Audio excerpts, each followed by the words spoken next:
Hello and welcome to this third session on the Daily Mirror. This particular session is on industry, and whilst this concludes the sessions on Daily Mirror before we move on to the Times, we will of course return back to the Daily Mirror when looking at our own copy as a group to consider aspects of audience and industry. This is really just an introduction to some of the themes and ideas that we should look at and know if we're to understand the newspaper industry, and it gives us an opportunity to look at the Mirror's online presence in regard to these issues as well.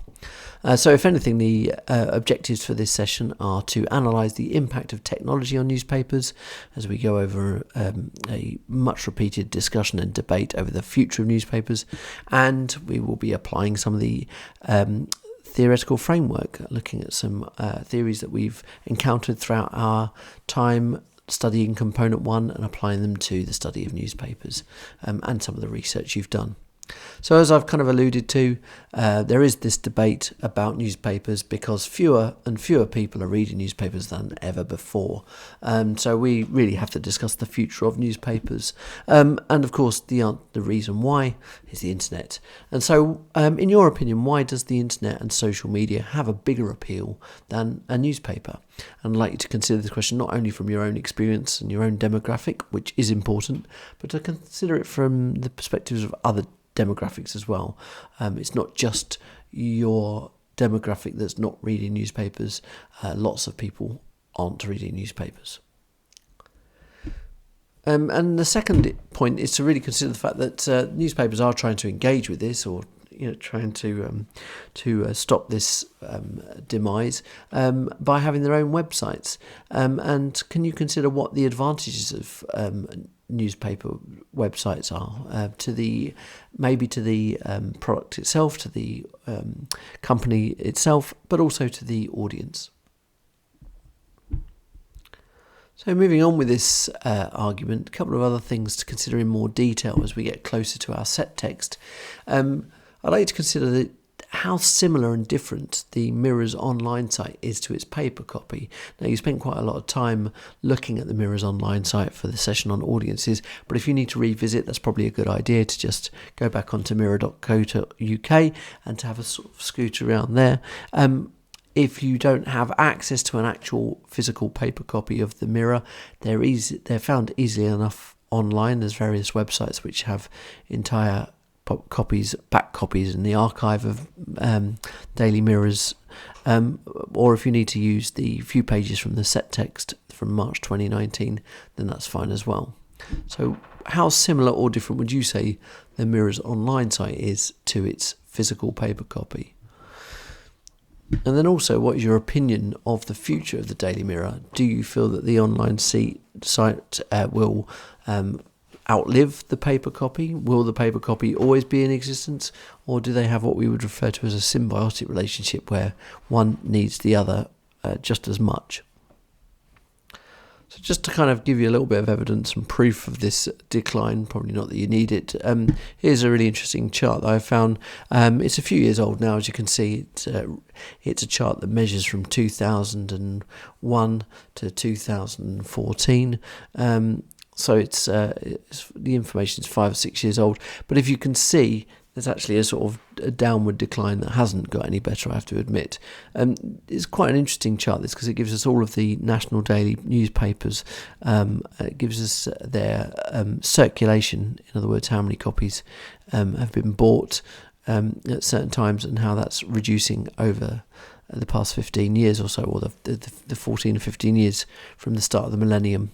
What can be a little confusing about this chart is how many papers sold and the way it works. So let's have a look at the biggest one, which unfortunately is the Sun, the light green area, which starts just below the number 8 and just finishes just below number 12. What that means is that at that point in 2000 to 2001, the Sun actually had a circulation of just about 4 million readers. But as you can see, like all of the other newspapers, with the exception of the Eye, it has steadily declined, so that you get to a point in 2014 or May 2014, which suggests that the readership of the circulation is about 2 million. Of course, we're interested in the Daily Mirror, so I've signified that with a little star here.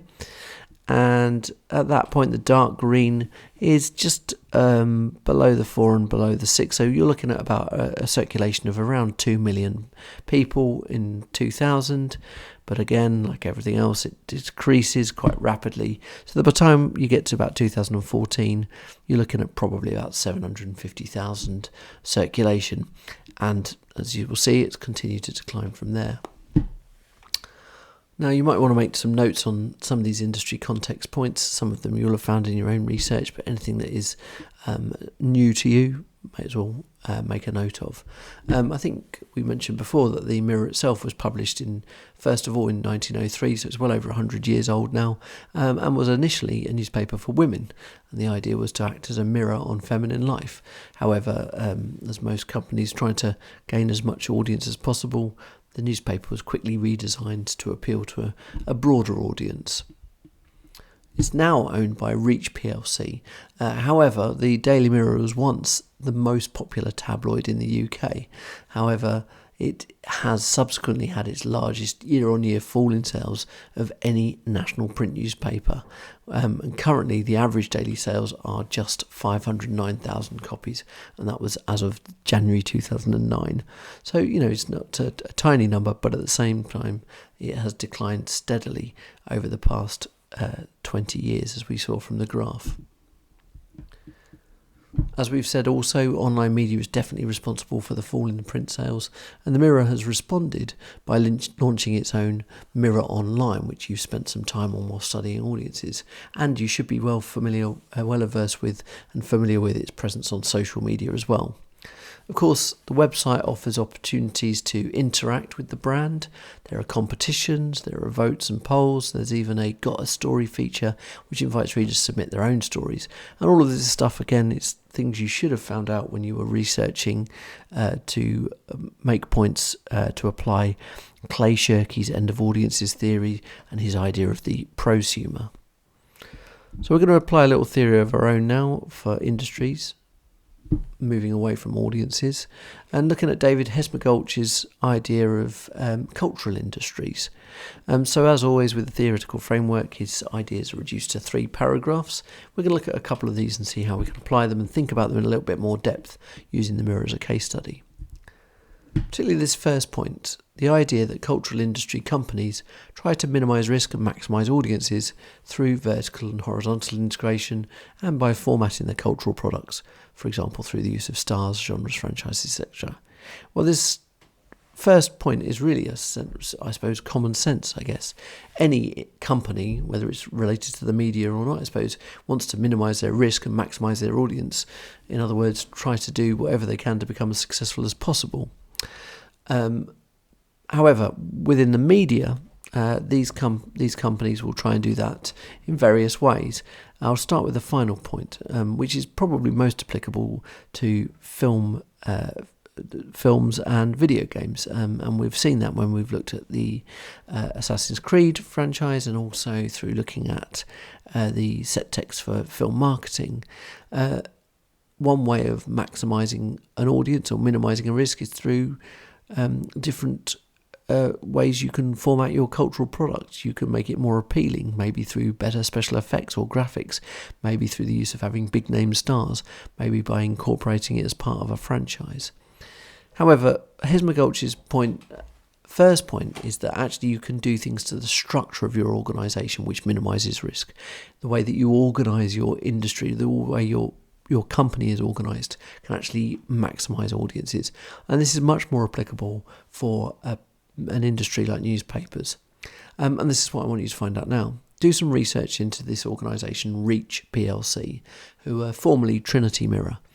Look at the structure of the organisation, dig about a bit, have a look at how it's organised. What do you feel Reach has done to minimise the risk of that company and to maximise its profits? We'll be discovering a bit more about that later, but I want to, before moving away from Hesmagulch, I want to look at this third point, that the idea that the radical potential of the internet has been contained to some extent by its partial incorporation into large profit-orientated sets of cultural industries. Well, again, in other words, what Hesmagulch is saying here is that the internet as a medium has amazing potential to be this incredibly creative, mad thing that can change the way we look at media, and you might argue that to some extent it has. What he says is that it's kind of tamed by being part of a corporate machine less than it is part of an artistic or creative set of criteria. And we can see that possibly. However, what I'd like to know is, do you think that the Daily Mirror has responded well to the threat of the internet? In other words, has it incorporated the internet and fulfill or exploited the potential of something like the World Wide Web? So this is a completely opinion based on your experience and knowledge and research. Do you think the Mirror has responded well to the threat of the internet for newspapers, and just provide a bit of evidence for that? So let's have a look a bit more detail at Reach PLC. As I said, these were, until a rebrand in 2018, called Trinity Mirror. And the following information is from their old website. However, it does remain relevant. So Trinity Mirror, now Reach, is the largest national and regional multimedia content publisher in the UK. It comprises of national and regional news brands across the country. They publish more than 150 different newspaper titles across the UK and Ireland, from a national presence of the Daily Mirror, the Daily Record, the Sunday Mirror, the Sunday People and the Sunday Mail. That would be not to be confused with the Mail on Sunday. The Sunday Mail is the Scottish newspaper. It also, as it says here, comprises of regional brands, things like local favourites like the Manchester Evening News, Bristol Post, and a paper that I know you're all familiar with, the Liverpool Echo. Their network of more than 80 websites provides 24/7 coverage of news, sport, showbiz stories that matter to the more than 110 million unique browsers every month. And it's not just news that's on our agenda at Trinity Mirror, now Reach. You can read about our specialist businesses here, or about our commercial team, Trinity Mirror Solutions, by scrolling down the page. In November 2015, they acquired Local World, which was a seminal moment for regional press, affirming our commitment and belief in strength of local news. Enlarging Trinity Mirror Group will continue to offer audiences a multitude of ways to access the news, entertainment and information they demand. Well, as you can see, what all of this means for our point of view is that Reach PLC has become a horizontally integrated company. It's done this by expanding its range of titles across the country, buying up local newspapers, buying up national newspapers, and of course also embracing changes to modern technologies rather than to fear them. Whatever you said as to whether or not the Mirror has adapted well, there's no doubt about it that Reach PLC can see that the online world is going to be vital to keeping as many readers as possible, and it seems to be doing fairly well at that, fairly successful. And of course, one way to make money is to market your organisations and companies to generate more revenue. So yes, Reach is a horizontally integrated company spreading its net far and wide, and that's what Hez McCulloch would say about this. But what about Curran & Seaton? You might have to cast your mind back and look through some old notes back to when we were studying movie marketing. But what would the theorists Curran & Seaton say about this diversification away from just a few national print products into a much more diverse and regional and online publications? I'm sure you had to remind yourself as to what Curran & Seaton talked about.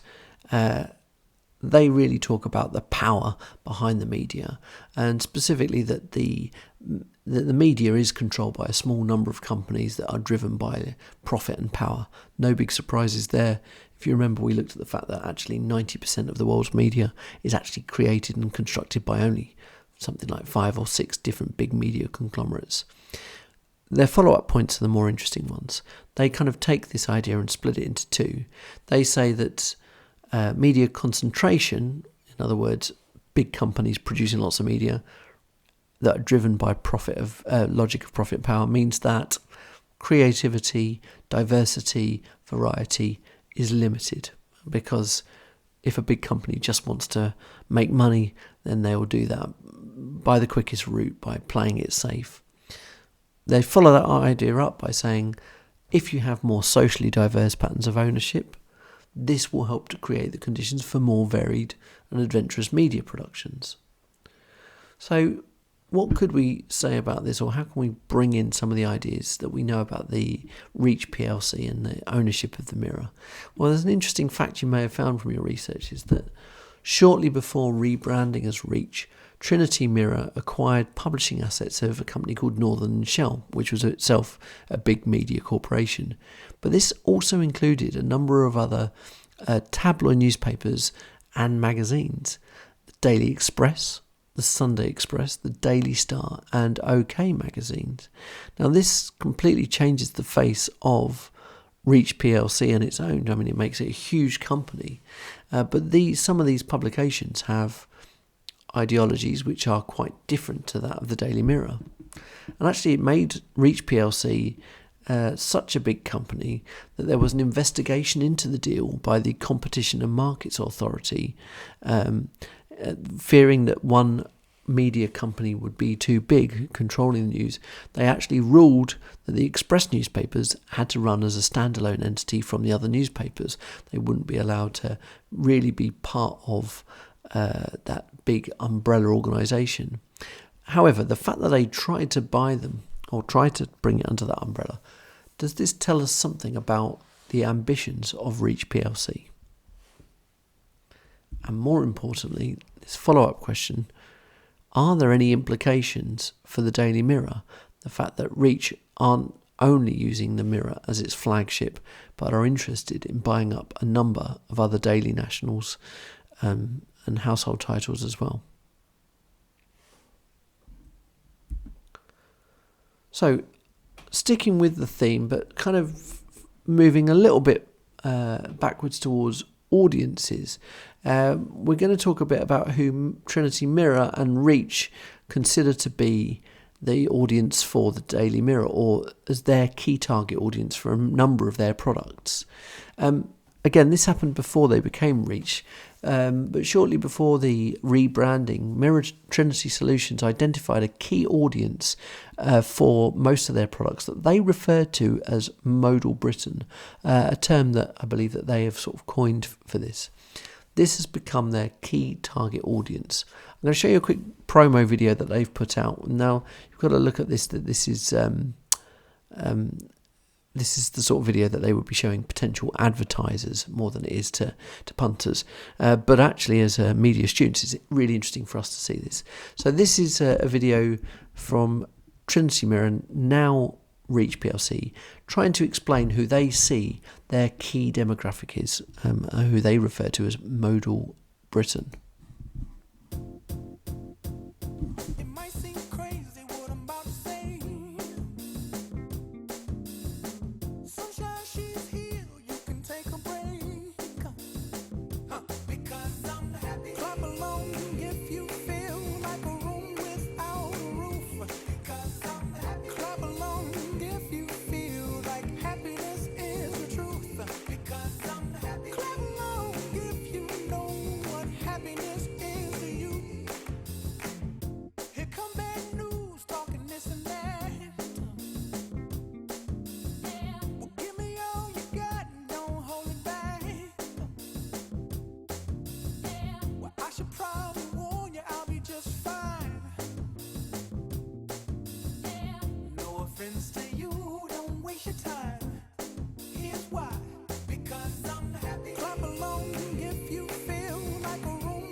So a pretty slick video there of who they see their main target demographic as being this modal Britain.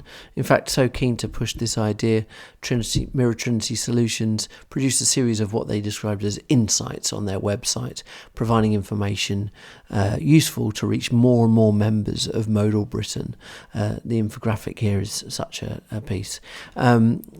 They understood that their audience represented a number of ideologies to do with inherited values, people who have achievable aspirations, who work within tight networks and communities. So, just who are these people? How would you describe modal Britain? What comparisons would you make? What kind of people are we talking about here?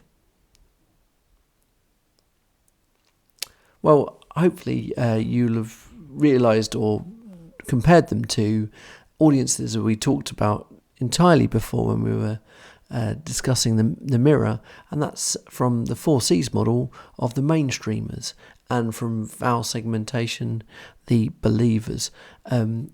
It's a sort of combination of the two, perhaps, maybe with a slight more modern influence, but absolutely you should have seen the comparisons between that. In fact, look at the three qualities that they identified in their promo video of modal Britain: beliefs, betterment, and belonging. Okay, these are all qualities that we could perhaps attribute to the believers from vowels and from the mainstreamer and the 4Cs, albeit somewhat of a combination. How is this, though, useful for advertisers in Reach PLC's products? Of course, newspapers, magazines don't make their money from cover price. They make their money from companies advertising within them. So if they can tell the companies that are advertising them that the qualities of modal Britain are beliefs, betterment and belonging, how is that useful for advertisers? And finally, just to move on to consider this in a bit more detail, to what extent do you feel that Daily Mirror does appeal to modal Britain? Have a look a bit more of the infographic to give you a little bit more information, but provide evidence. Go online to the mirror.co.uk and try and match up. Whereas in what ways would you say that this group of people, modal Britain, are going to latch onto, are going to get something from the Daily Mirror? Okay, so moving away from sort of these industry aspects of appeals and the organisation of the company and so on, to the issue of regulation. Or in other words, what we're talking about here, when we're talking about regulation in this media industry, we're talking about the accountability of the press. And this is a huge subject when it comes to media discussions and debates, but we're going to kind of just quickly introduce some of the key ideas regarding press regulation and then look at them in a lot more detail when we look at the Times. Now, you may or may not know that the newspaper industry itself used to be regulated by what was known as the Press Complaints Commission, or the PCC. However, the PCC was severely criticised in the Leveson inquiry in 2012, which is a name you may have heard or may have somewhere registered in the background of your mind. The Leveson inquiry was investigating ethics in the British press. It felt at the time that the PCC had dealt very inadequately with the phone hacking scandal and the press invasion of privacy. Now, again, this is something that you might be slightly aware of, but certainly we're going to do a bit more research into. That first piece of research will be, how was the Mirror caught up in the scandal over phone hacking? Okay, do a little bit of research, don't go into too much depth. As I said, this is something that we will tackle as we move into the Times newspaper. Well, the upshot of the Leveson inquiry was a huge document and report that may or may never not actually get finished at some point. And one of the paragraphs of the sort of conclusion, the findings, if you like, of this is a quotation as follows: "The press needs to establish a new regulatory body which is truly independent of industry leaders and of government and politicians. It must promote high standards of journalism and protect both the public interest and the rights of individuals. The chair and the other members of the body must be independent and appointed by a fair and open process. Well, as you can see, some of this stuff might seem a bit like common sense, but it's all important. And there's still arguments over whether or not it's been dealt with properly, which we'll go into later. But that idea there that the public interest and the rights of individuals are protected. What are these significant rights of the public interest, and what are these rights of individuals that are being referred to here? Well, mainly what they're talking about is the right to freedom of speech, which is in the public interest, and the right of the individual to privacy. And that's always going to be the conflict when we're looking at regulation of most media industries, that there is this conflict between a freedom of expression, but also a need to protect individuals. And in the case of the press, that is the main debate. Before we look at that in a bit more detail, I'm interested in knowing what, in your opinion, what should be the priorities of a press regulator? What should be the priority of anyone who's trying to regulate how newspapers operate? And so what you may have discussed in this, or may have brought up in some way, shape or form, is this age-old question. What is more important, a free press and freedom of speech, or the right to privacy? So I'd like you to sort of have this debate in as much detail as you can, please. It's important that you've thought about these issues and brought your own ideas and discussions to them. So what's more important, a free press and freedom of speech, or the right for individuals to have absolute privacy? And that could mean private citizens or celebrities or anyone. I'd like to think about the implications of what both of those mean. So let's just get a little bit more information on regulation before we finish, and of course this Leveson inquiry. So Leveson also stated that there would be firmer sanctions, another word for punishments, for newspapers that break the law, including substantial fines. Now the newspapers were concerned that this would be set up by the Royal Charter, and therefore self-regulation would be replaced by government legislation. Those against the reform wanted newspapers to still have some independence regarding self-regulation in order to protect the freedom of the press. Of course, this is another big argument. Should the press be regulated by itself? Should it be regulated independently? Or should it be regulated by the government? Each of those comes with its own problems. The new regulatory body is the Independent Press Standards Organisation, whose stated aim is to uphold the professional standards in journalism. The role of IPSO, as it's known, involves regulation of over 1,500 print and 1,100 online titles. It deals with complaints about the possible breaches of the Editor's Code of Practice. It's there to give help with unwanted press attention or harassment issues to individuals. And it's also there to give advice to editors and journalists. So it's regulation is a broad spectrum of different things, and this is just some of the stuff that IPSO, the new press regulator, has to deal with. So go back to that question, that debate that I brought up earlier.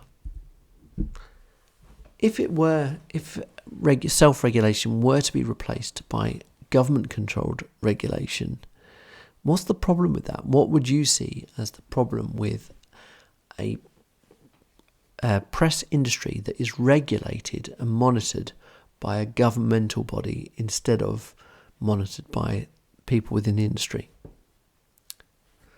Second question. What should sanctions on the press be? If they do break the rules, if they do intrude on people's privacy that's not in the public interest, if they do break laws to do with slander and defamation and libel, what should the punishments be? And then finally, and this is something I'd like you to do, which will become more evident as to why we're looking at this when we study the Times, but I'd like you to research the organisation Stop Funding Hate, or it's a campaign more than it is. It's a movement, if you like. What do you think about it? Find out what it's all about, where it started. Do you think this is a good idea? Is it a worthwhile cause and movement? Or do you think that actually the Stop Funding Hate movement could be considered as an attack on freedom of speech itself? Well, that wraps up all the things we really need to look at and consider for the Mirror specifically. As I said, we're going to take a lot of these ideas forward when we get to the session on industry and the Times newspaper as well. So make sure you've got plenty of notes on all of these areas and you've thought about them and done the research that was asked as well. Thanks very much.